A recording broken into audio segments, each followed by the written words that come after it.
Hi, so I wanted to take a minute to explain how I go through planning because I think that there might be some confusion as to the big picture of how everything is connected.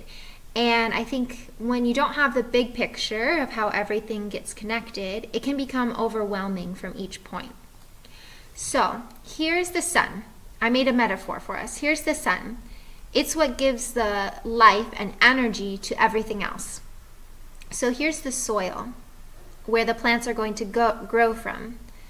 The sun, which is our standards or our wokai statements, are going to give energy to each part of our process of teaching.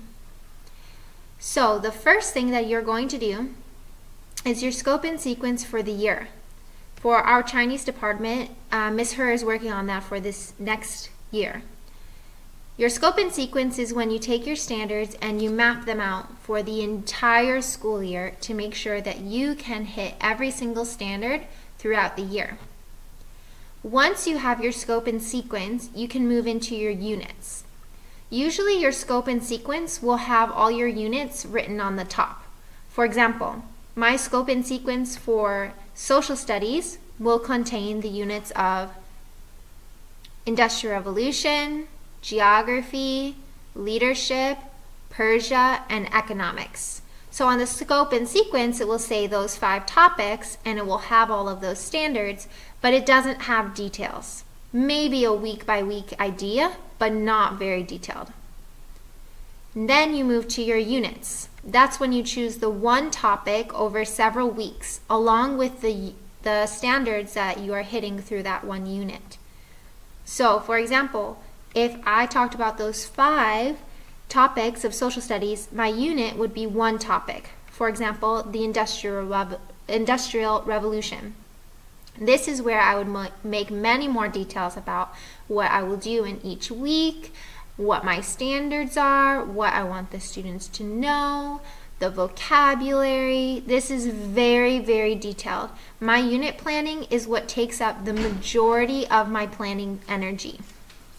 Again, it is linked with your standards or your wokai. After you have your units, that's where you can get information for your lesson plans.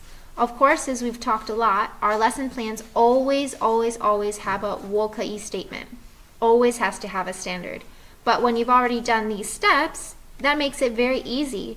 You can just go back to your unit, see what lesson you are doing, and select your standard from this point. If you're working here, and you have not created a scope and sequence and you have not created a unit, don't worry. Just make sure that you still have a standard and save that so you can work backwards and put those things in the future. Finally, our lesson plans are what makes us prepared for the most important part, and that is our teaching.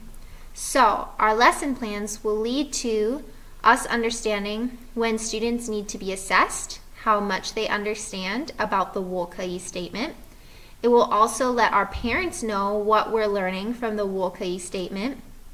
And it will also let us know if the students didn't understand and they need to learn it again from the wokai statement. If they needed to learn it again, then they go back to assessment. And then everything is connected to the sun. Everything is connected to the standards. So your lesson plans and your units can get information from the books or from online things, Kahoot, etc., projects, writing, on and on. But everything is very centered around the standards. So that's a brief overview of how centralized standards are to standards-based education.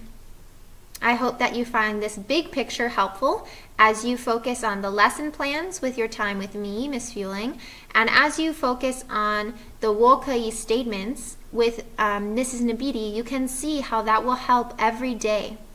You can also see how this is helping you with Miss Her, because she's working hard on this part as well, and you all have already completed some units in the past. So I hope this gives you a better idea how these ideas are connected, and as we work on lesson plans, you can see how this is linked back to units and how it's linked forward to parent communication, assessment, and reteaching. Bye-bye.